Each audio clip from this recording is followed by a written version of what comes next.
Fala pessoal, beleza? Professor Davi Henrique de novo aí com vocês. O tema da aula de hoje, ele é meio puxado, tá? Ele é um pouquinho denso, mas ele é muito interessante, porque a gente vai trabalhar com técnicas que ajudam a gente a decifrar o nosso código genético, tá? E isso pode ser usado na área criminal, na área de identificação humana, até em exames genéticos, tá? Para saber se os filhos vão nascer com alguma limitação, né? Tem vários usos aí. Então, nessa aula, como é um pouquinho denso, né, o assunto é um pouquinho mais puxado, aí eu vou tentar facilitar para vocês, como eu sempre faço. Né, o nosso tempo contado aqui, então a gente tem que condensar essas informações, mas daria aí 4, 5, 6 aulas tranquilinho nessa informação. Então, nessa aula de hoje, a gente vai falar sobre as técnicas envolvendo o sequenciamento de DNA, sua modificação ou qualquer outra coisa do tipo aí, tá? São importantes porque ajudam a compreender um monte de coisa, funcionamento dos seres vivos, né? Nós, seres humanos, por exemplo, nós temos 46 cromossomos, é muito DNA, né? E essas técnicas ajudam a gente a entender como o nosso DNA e como o nosso corpo funciona. A gente pode usar isso para várias coisas, inclusive para a bioengenharia, né? Uma área que está aparecendo aí agora, que traz esse conhecimento biológico para a produção, por exemplo, de insulina, de outras coisas em outros seres vivos, né? Mexe um pouquinho com os transgênicos, por aí vai. Né? Então, na aula de hoje a gente vai fazer, ou vai tentar entender esses processos para sequenciamento de DNA e outras coisas. É uma aula legal se você está pensando em seguir carreira policial, carreira militar aí, né? Então, vamos lá para os nossos slides e vamos começar a falar então de sequenciamento de DNA, técnica de PCR, técnica de identificação usando o DNA. Primeiro, o que é o sequenciamento? Nada mais é do que o processo de determinação da sequência de nucleotídeos, que são esses 4 aqui. Adenina, acho que eu pus uma foto deles aqui daqui a pouco. Timosina, citosina e guanina. Tá? Que são essas bases que estão ali, A, T, C e G. E isso está em um fragmento, um pedaço de DNA. Então, não é necessário o DNA como um todo. Tá? Regiões de DNA com até 900 pares de bases de comprimento são sequenciados pelo chamado método Sanger, né, que a gente vai ver já já o que é. Que também é conhecido como método de terminação de cadeia. Quando a gente fala 900 pares de bases, a gente está falando de um fragmento razoavelmente pequeno. Tá? Você pode ter fragmentos menores que isso, é óbvio, né? Até um par é um fragmento. E você pode ter fragmentos maiores. Então, o fragmento é o tamanho ali de médio para pequeno. Tá? Uma relação que a gente tem que lembrar que a cada 3 pares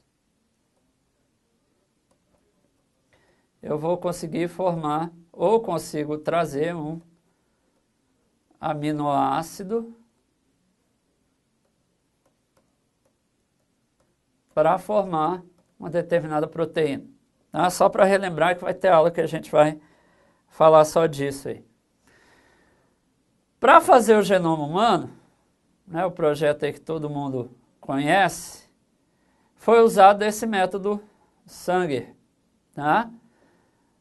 E eram fragmentos relativamente pequenos do DNA humano, né? Que eles extraíam dos voluntários, o voluntário ia sequenciar todo esse gene aí. Né? Existem hoje em dia métodos mais rápidos e baratos do que o método Sanger, tá? Mas ele ainda é o mais usado para o sequenciamento de fragmentos individuais de DNA.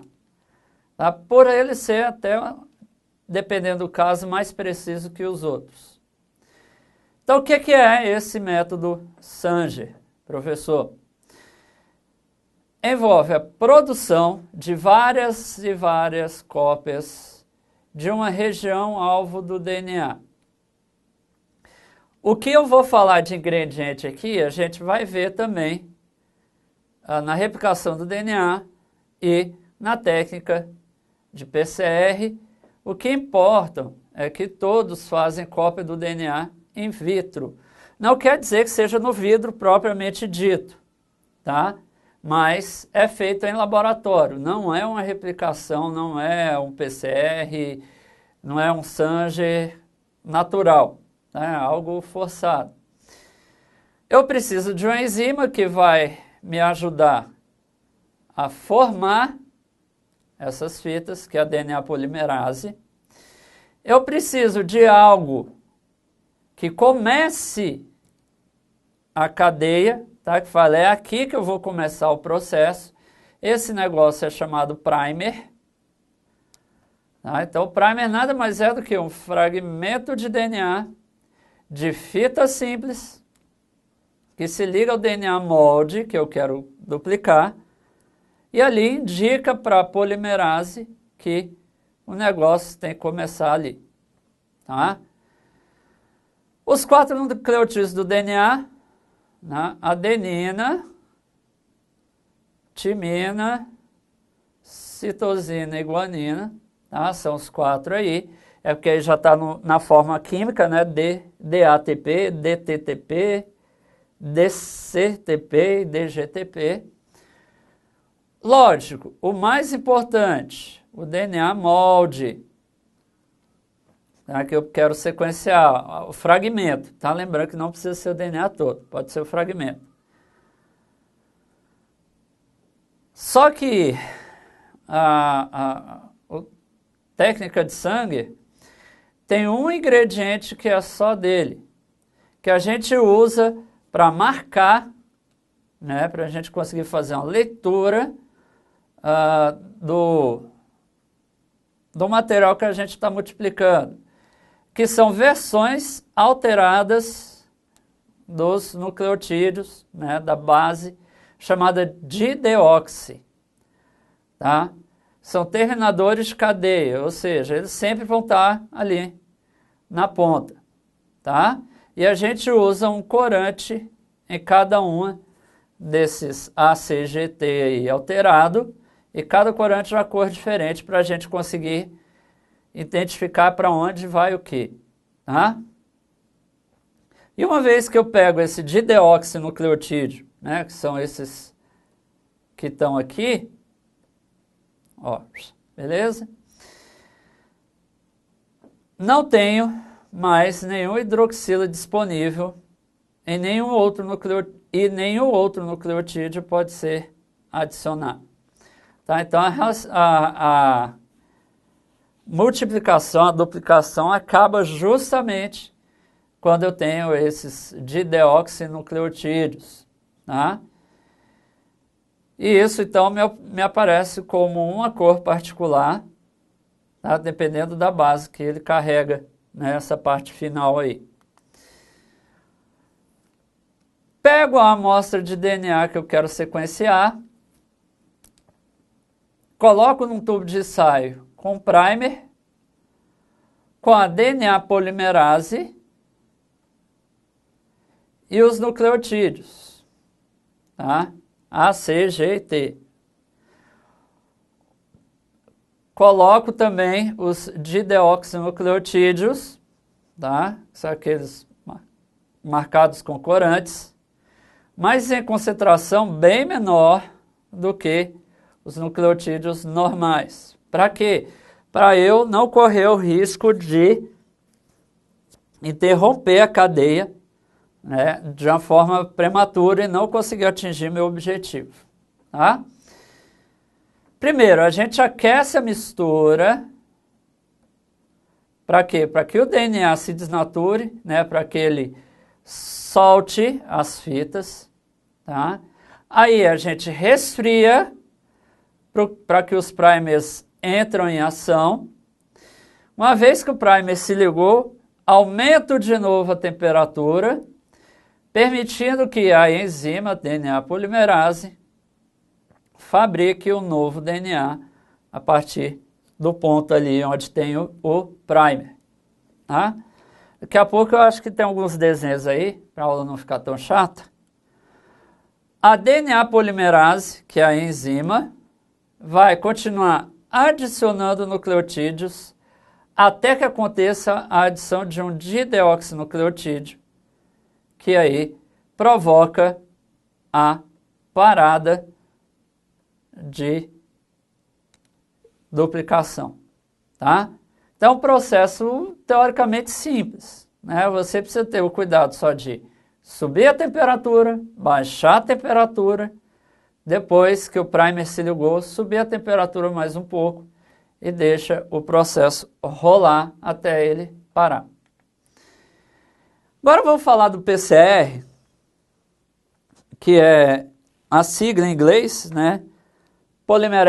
Polymerase Chain Reaction, que em português é um método de amplificação de DNA em vida. A tradução seria reação em cadeia de polimerase. Tá? Reação em cadeia de polimerase é a tradução, né? Mas a definição é o método de amplificação do DNA in vitro. Ou seja, eu pego um fragmento mínimo, pequeno, curto, e replico ele várias e várias vezes. Isso que é amplificar, né? Você aumentar a quantidade, a presença, tá, desse fragmento ali. Só para lembrar, a fase celular, o ciclo celular, ele é constituído de intérfase e mitose. Tá? Intérfase e mitose. A intérfase é a fase de vida mesmo da célula, tá? Onde ela vai produzir, ela vai fazer um monte de coisa, vai duplicar o seu DNA, porque a intérfase é dividida em 3 fases, G1, S e G2. Tá? E ali na fase S ela vai multiplicar, dobrar o DNA para se dividir. E aí entra na mitose, que tem as 4 fases, e aí vocês podem rever as aulas, né? Tem uma aula só de divisão celular, que são a prófase, metáfase, anáfase e telófase. Essa fase aqui de divisão, ela dura em média, por isso mais ou menos 2 horas. E a intérfase dura mais ou menos 22 horas, que o ciclo de vida de uma célula geralmente é de 24 horas. Tá? Não é exato, né? Vai depender muito da função, de onde ela está, essas coisas todas. E aqui está um pouco do processo de duplicação do DNA, que isso serve para o Sanders, para PCR, para outros aí. Tá? Mas o importante é que o DNA novo, se vocês olharem aqui embaixo, essas fitas novas estão se formando pela ação da DNA polimerase. Tá? Então, à medida que o DNA vai abrindo, as bases vão se unindo e fazendo a outra fita. Tá? Isso daí é a ilustração de como acontece para qualquer um aí. Bom, eu tenho 2 eventos, né? Eu tenho um evento principal, aliás, todos juntos, todos dependem do DNA, tá? Mas eu tenho a transcrição do RNA, ou seja, a formação do RNA. Esse RNA aqui é o RNA mensageiro, e a tradução, que é transformar essa informação do RNA mensageiro em proteína. E eu tenho a duplicação do DNA. Isso aqui, tá? Isso aqui, seja a duplicação, seja o processo de transcrição, ele é chamado de dogma da biologia, opa, passei sem querer, ele é chamado de dogma da biologia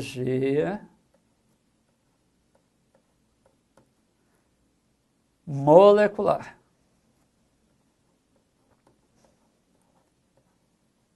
Que são os 3 processos: duplicação.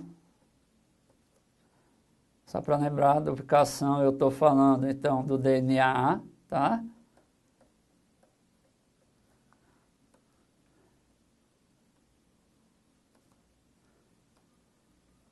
Transcrição,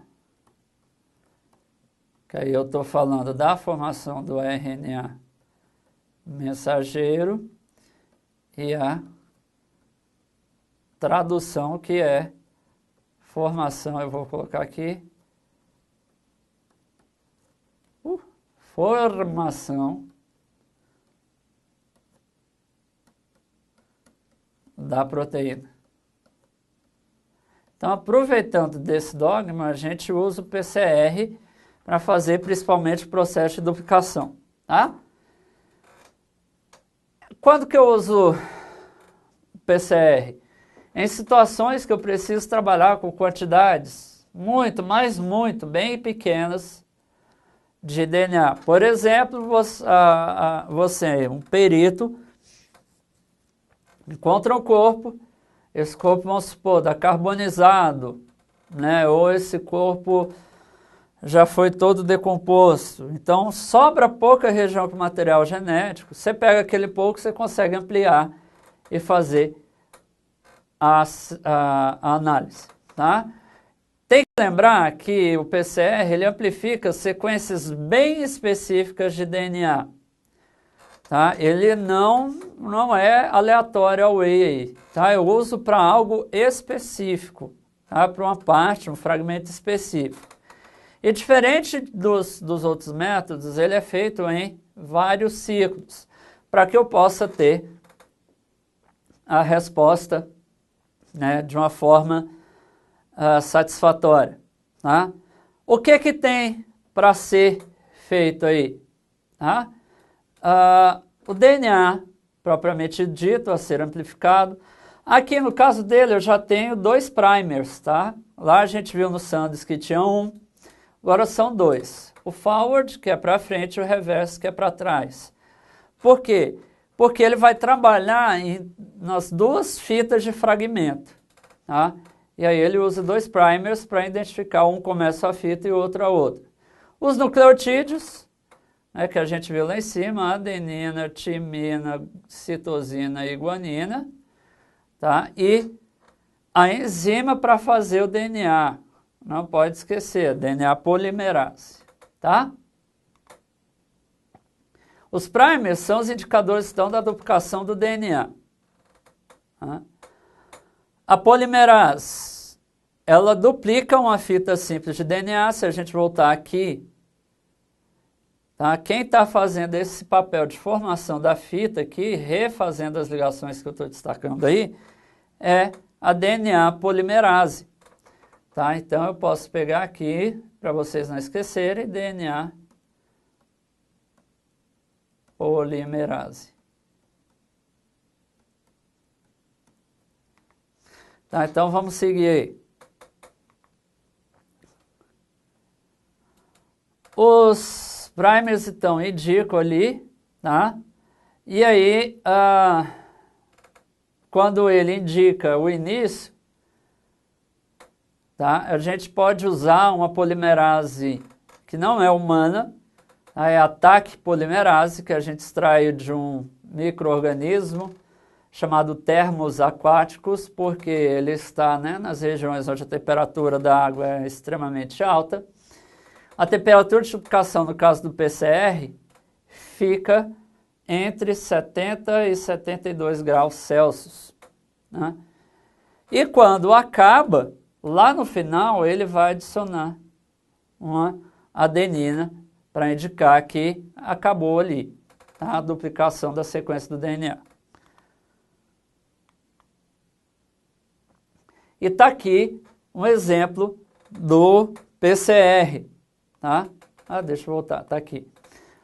Ó, sempre o sentido de feitura, ele começa no DNA base, no DNA pai, DNA mãe, que seja, sentido 3 linhas, 5 linhas, tá?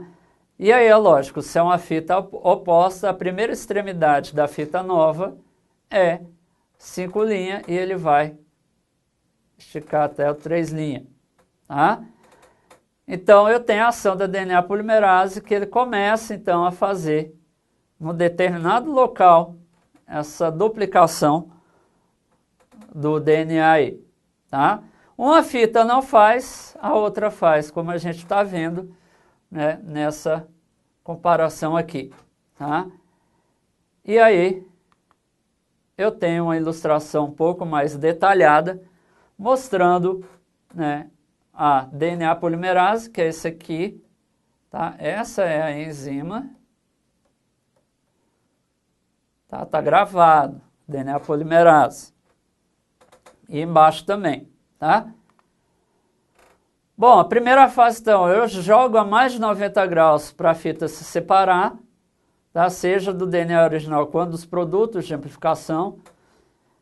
Tá aqui, né, o termômetro mais ou menos, e a fita abrindo, né, nesse sentido aqui, é óbvio, né? Ela não vai abrir no sentido contrário. Aí eu vou começar a colocar os primers, tá? E aí fica entre 40 e 70 graus, dependendo do primer, né? Dependendo do par forward reverse, tá? E aqui que eu determino a especificidade da ligação. Tá aqui esse exemplo, né? A fita abriu e eu começo agora a ligar os primers ali para fazer o sequenciamento que eu quero. Terceira fase, extensão dos primers. E aí volta a duplicação do DNA, joga a temperatura para 72 graus e é esse processo aqui, né, que a gente está vendo, tá? Em que a DNA polimerase, que está representada aqui, a enzima de novo,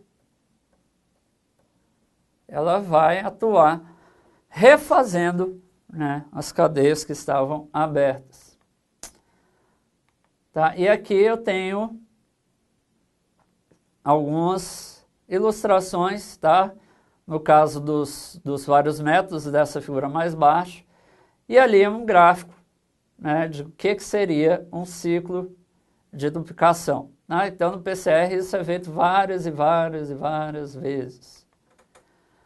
Ao final da reação, a quantidade de DNA que eu tenho amplificada em relação ao DNA inicial é igual a 2 elevado a n, sendo que n é o número de ciclos da PCR. E aí eu pus um exemplo para vocês. Se eu tenho 30 ciclos, tá, 2 elevado a 30. Então eu vou ter, ao final, 1.073.740.824 cópias de cada fita original. Lógico que isso não tem a ver, não é certo com a quantidade que eu esperava, teórica, tá? Essa diferença a gente chama de efeito Platê. Eu tenho alguns problemas, posso ter a perda de atividade da polimerase, eu posso ter, na mistura ali, um acúmulo de inibidores, eu posso colocar pouco base, por exemplo, pouco nucleotídeo, então eu tenho a limitação. Eu posso ter uma competição entre os produtos ali, eu posso ter algum problema no pareamento produto-molde, e dar algum errinho, e eu posso ter a competição com o anelamento do primer com as bases que estão livres ali. Então são alguns problemas no PCR. Quando eu falo de identificação humana, e aí eu estou quase acabando, isso é uma necessidade desde a antiguidade, tá? O ser humano se identificar. E a gente tem características morfológicas, né? O estilo, a cara, a face, nariz, por aí vai. Tatuagens, fotos, impressões papilares, tá? Porque impressão digital, no inglês, é usado para DNA. E eu tenho alguns marcadores genéticos. Tá? Quem começou esse papo de identificação usando DNA foi Alec Jeffreys, tá? Em 86, porque ele descobriu que o DNA tem regiões que são altamente repetitivas, né? E que essas repetições variavam de indivíduo para indivíduo, ou seja, ninguém era igual. E aí criou-se o termo DNA fingerprint. Por isso que a gente usa a impressão papilar e não a impressão digital, tá? Por causa desse fingerprint aí. E aí a gente está falando de uma coisa chamada polimorfismo, né? Que é o acúmulo de mutações durante diversas gerações. Isso pode ser um processo natural ou não. Isso aí gera sequências no DNA humano que não são codificadas, porque não é todo o DNA que é codificado, né? E esse polimorfismo me ajuda a diferenciar os indivíduos e fazer o exame. O que é o DNA fingerprint? É o perfil que eu obtenho através da técnica RFLP, que é Restriction Fragment Length Polymorphismo. É uma técnica um pouco mais precisa, porque você precisa de uma quantidade mínima de DNA. Utilizava a enzima de restrição para fazer a sequência de DNA, produzindo, ou para cortar, desculpa, né, clivar é cortar, a sequência de DNA produzindo padrão de fragmentos diferentes em cada indivíduo. É o mais usado para o exame, o teste de paternidade, que a gente vê em alguns programas sensacionalistas aí, tá? Pessoal, então era isso que eu tinha para falar para vocês hoje, né? A técnica de PCR. Eu esqueci, vamos voltar lá que tem uma foto, lá eu esqueci, né? Vamos voltar ali que tem uma foto que eu passei rápido, tá? Aqui é só mostrando a enzima de restrição. Por exemplo, no caso aqui, a enzima de restrição é uma enzima AA, que a gente chama, tá? Então, onde tiver a sequência AA, ela corta a fita, tá? E aí, deixa eu só apagar aqui para não atrapalhar a gente, tá? Eu tenho a fita cortada justamente no encontro entre AAs, tá? E, lógico, importa o que tem antes e depois, porque você pode falar assim, mas tem o TAT, mas ela não está nem entre C nem entre G, né? Então ela é bem restrita, né? Então, gente, era isso mesmo agora que eu tinha que falar para vocês, tá? Essas são as técnicas mais utilizadas para se fazer um exame de DNA, seja a comparação cadavérica, seja para tentar identificar o responsável por um estupro, tá? Ele é mais usado nessa parte forense, nessa parte legal aí, nessa parte policial, né, militar aí. Se você tiver dúvida, reveja essa aula, procura um material de apoio, tá? Manda pergunta no fórum, que eu tenho o maior prazer de responder. Um abraço e até a próxima aula.